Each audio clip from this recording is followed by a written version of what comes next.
Jadi memang eh, sudah menjadi kesepakatan para ilmuwan ya bahwa sesungguhnya jasad kita ini nggak pernah sakit sebetulnya, hanya karena jiwa kita yang tidak seimbang. Jadi kalau kita ibaratkan itu seperti software dan hardware ya. Jadi yang rusak itu kan software. Jadi jangan dikira ini persoalan kejiwaan, persoalan badan kita itu tidak, dia menyatu. Bahwa segala perasaan yang kita, saya ingin bagi dua sajalah. Ini Allah menjanjikan bahwa wali-wali Allah, artinya orang yang sudah totalitas berserah diri kepada Allah, namanya wali Allah, itu mendapat jaminan la khaufun alaihim walahum yahzanun. Kenapa? Yang dimunculkan dua kondisi jiwa, takut dan sedih. Nanti ini turunan ini dari takut ini kegamangan, kegelisahan, kebimbangan, sakwasangka, kecemasan, itu juga menjadi bagian. Nanti kesedihan, ada kekecewaan dan sebagainya. Jadi ketika dua sifat ketakut dan kesedih ini bisa dijamin Allah, tidak ada rasa takut, betapa nyamannya hidup ini. Jadi artinya bahwa semua disorder yang terjadi dalam diri kita itu tidak bisa tidak mempengaruhi. Ini corona saja, ketika ada kecemasan, ada kebencian, ada kegelisahan, Anda tidak bahagia, stamina tubuh Anda turun. Ya. Orang marah. Mengganggu nggak? Mengganggu. Ya karena bagaimanapun mereka mengatakan bahwa kalau orang marah itu memicu adrenalin meningkat. Kalau adrenalin meningkat, maka tensi tubuh akan tinggi. Kalau tensi meninggi, akhirnya stroke. Jadi dalam hal semacam itu orang sedih. Sekarang begini, kita pulang ke rumah di mobil, uang kita dicopet orang, 50 juta hilang. Pulang sambil nangis, kena hujan. Paginya kena flu kok. Tapi ketika pulang bawa untung banyak, kita sambil tertawa, kena hujan, pilek nih. Jadi artinya kegembiraan itu mesti dirawat bagaimanapun juga. Sekarang saya nanya, ketika kita sedang sedih, makan enak nggak? Nemuin orang enak nggak? Kita sedang marah, makanya saya sering banyak orang nanya, Buya umurnya berapa? 73. Kok masih fit banget? Iya. Obatnya apa? Nggak ada obatnya.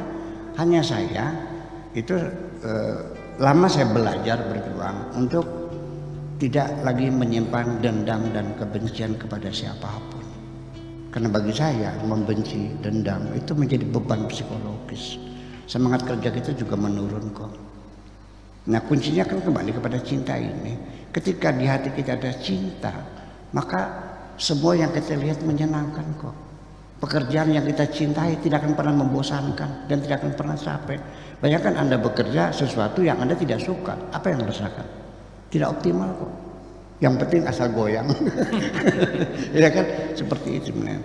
Jadi memang hubungan ini. Nah, di sini ingin saya katakan pada Pak Budi bahwa ada dalam gangguan emosi ya, disorder emosional, bahwa ketika memori kita ini sudah terlalu padat, istri minta cerai, rumah disita, anak kena narkoba, apalagi di PHK, bayangkan masuk memori semuanya, bayangkan memori sudah padat sekali. Ini selanjutnya akan membesar, akan menyentuh emosi. Emosi terganggu, akan logika kita menjadi off. Maka sebelum off, kalau sudah apa-apa, bidang dibanting, pintu dicecak, istri ditampar, sehingga lepas diri semuanya itu. Tidak berjalan. Nah makanya bagaimana caranya supaya kita menjadi nyaman? Ya cobalah dibuanglah, dikuras memori ini, jangan terlalu padat begitu. Bagaimana cara murahnya? Saya sudah pernah melakukan apa namanya tuh ya reprogramming lagi di cara-caranya. Tetapi ada satu hal yang paling ingin saya sampaikan Pak Budi.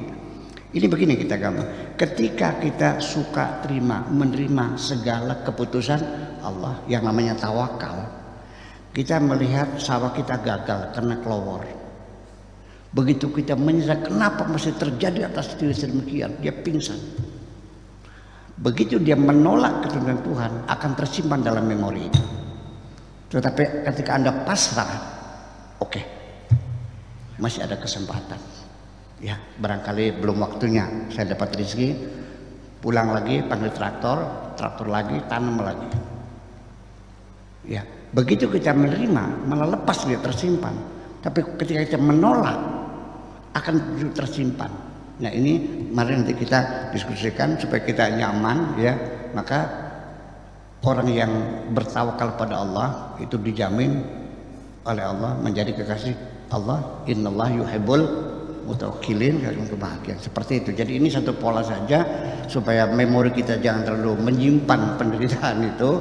Ya sebaiknya yuk kita bertawakal, kita terima saja. Sebuah kegagalan bukan disesali, tapi kita lebih baik berpikir bagaimana menyelesaikan, mencari solusinya. Terima kasih begitu. Ya Rasulullah, ya Nabi, laka syafa'ah,